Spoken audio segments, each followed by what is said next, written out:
G'day, I'm Nick, and I'm just going to give you a quick rundown of my 2017 1858-2 Jayco Expanda Outback. Done this once before, selling a Caravan for my father-in-law. It just saves all the bullshit questions that come through on Messenger asking, where is this, what about this, what about that, can you take me a photo of that? I'm just going to run through everything that I can while getting fired around with the camera, and hopefully that's going to be helpful for someone that's either checking out this model or genuinely interested in buying this van. So let's have a look. As you can see, the van's in actually really good condition for being a 2017 model. We did buy it brand new ourselves from Jayco Ballarat. The van's located in Ballarat. It's got all the standard Outback features that you'd expect. And I'm just going to run you through quickly around the outside, just so you get a bit of a feel of what it's got, what it doesn't, and hopefully answer those questions. So, outdoor picnic table. 2 locks. I won't open it now. Simple locks, folds down, and it's going to it comes in good handy outside. The only thing is, don't load lots of shit on it because they're not strong. They will break. I did break this one. It has been replaced and repaired. So heads up, don't overload it. It was a box of beer that did the damage. Here we've got a couple of power outlets. So we've got a 240 volt power outlet, which is pretty handy, I find, for running the angle outside of the van when you're pulled up. We've got a 12 volt plug here, which you can use to run the TV if you're free camping, or obviously it's also handy for just charging devices and all that sort of thing as well. The other plug here is just your external antenna plug, which will run your TV. What we do if we're out camping, stick the TV out here on the picnic table, and you'll get a really good outdoor cinema, if you can imagine it. Over here, just got a pretty run-of-the-mill LED light at the step, as well as a tunnel boot storage, which just opens up nice and easy. It's full of a bit of my junk and shit now, but it's going to give you plenty of storage. That fires all the way through the front of the van, which you can also access from under the bed, but we'll have a look at that shortly. Underneath here, we've got a gas bayonet with a valve as well that you can turn on and off. But basically, that's where we plug the Weber into. It's just a standard bayonet type valve, which is pretty handy. What I'll do next is I'm just going to unfold the awning, just for anyone that wants to have a look at the quality of the fabric that's still in there. It's still the original, but it's actually in pretty good nick, so bear with me and I'll fold it out for a look.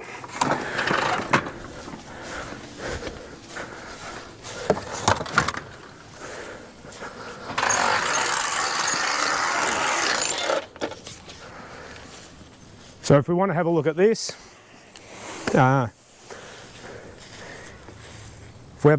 the awning's fabric's in really good nick. There's no stains, there's no rips. It's nice and clean, everything's in good nick. If we have a look around the back, you can see as well, underneath the awning's nice and clean, no mould, no stains. It really is nice and neat, presents really well. Along the tube here, there's an LED light. I will say it's definitely not working these days as it should. Although it does light up, it's certainly not as bright as it should be, but I know that is a common problem for the Expanders. Most people replace the LED strip with a aftermarket one that works a lot better. I just haven't chosen to do it because I get enough light coming from the Oyster light up here and from the step light to get us done.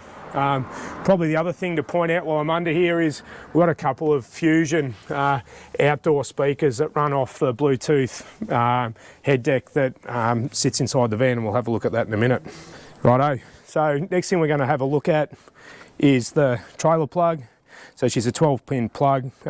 This will run the 12 volt or 3-way fridge inside the van if it's plugged into your if it's plugged into your socket in the in your car, ute or tow vehicle. It's got a breakaway switch as well, which I believe comes standard on all the Outback models.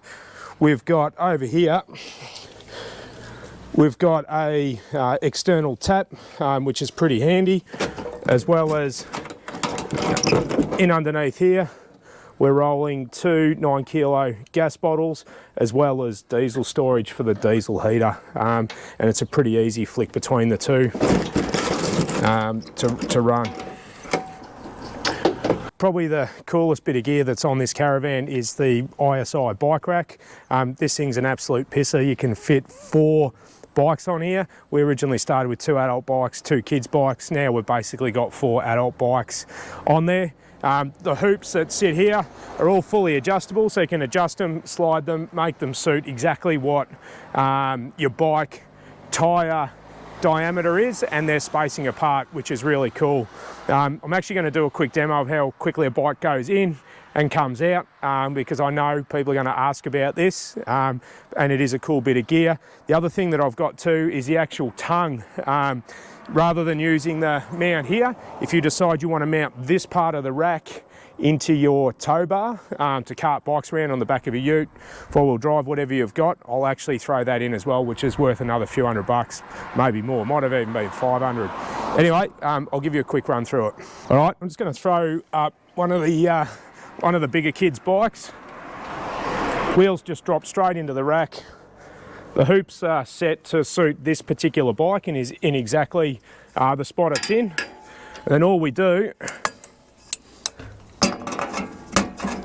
is drop that bar in. Then we drop the hoop down, give it a slight tension up here, and your bike's in and loaded. Repeat 4 times over and you've got all 4 bikes in there, and it's just as quick pulling them out, which I can give you a demo on. Simply lift the bar out.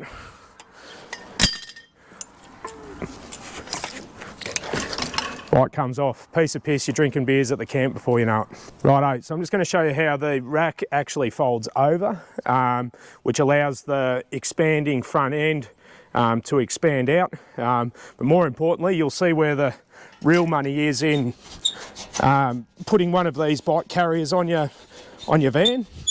Just sliding out the pin.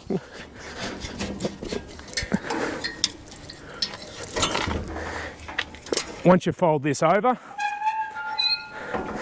it becomes a $2,000 towel rack or clothesline. Bloody handy as. Really handy for throwing stuff in, but honestly, as a bike rack, it's a much better bit of gear.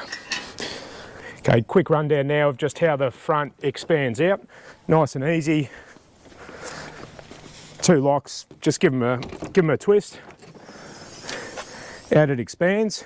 We have a look in under here. What we've rigged up is just a picnic table on a bracket with a couple of simple tie-down points that hold it in place, but it's sturdy as and super handy. Saves carting the table inside the van. So privacy screens, which you can see.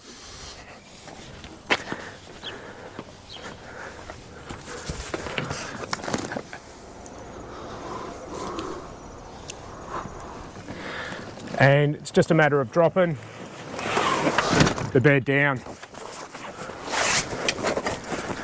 and we're expanded. Let's have a look on the back side of the van.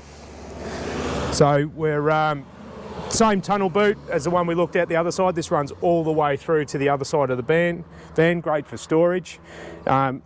This is where we access the gas and electric hot water. So you can run it electric, you can run it on gas, it'll work on both. And we'll have a look at that inside the van where it's located as well.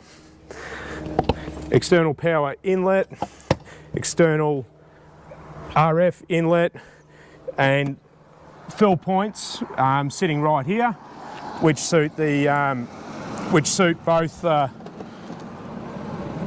90-litre water storage tanks underneath.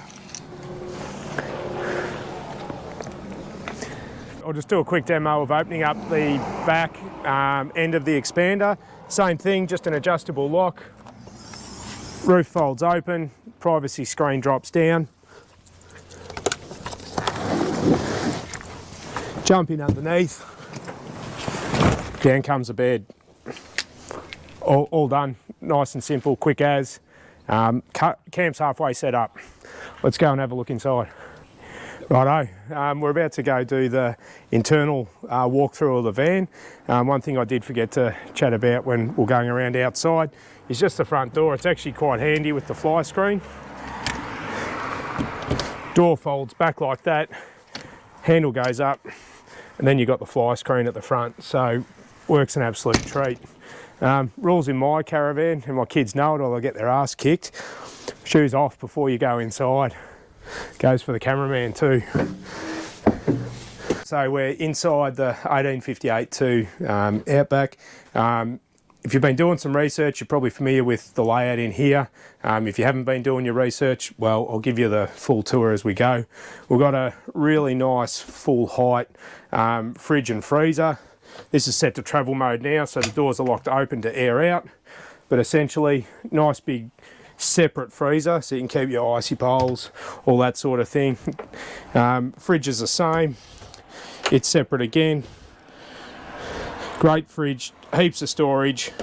As far as I'm concerned, they're shit house for keeping beers cold. So I run an Engel, you might run a Jayco, but honestly I plug a fridge in the back of the ute or keep it outside to keep my beers cold. These do the job for food, but when you want good cold piss, they're probably not your thing.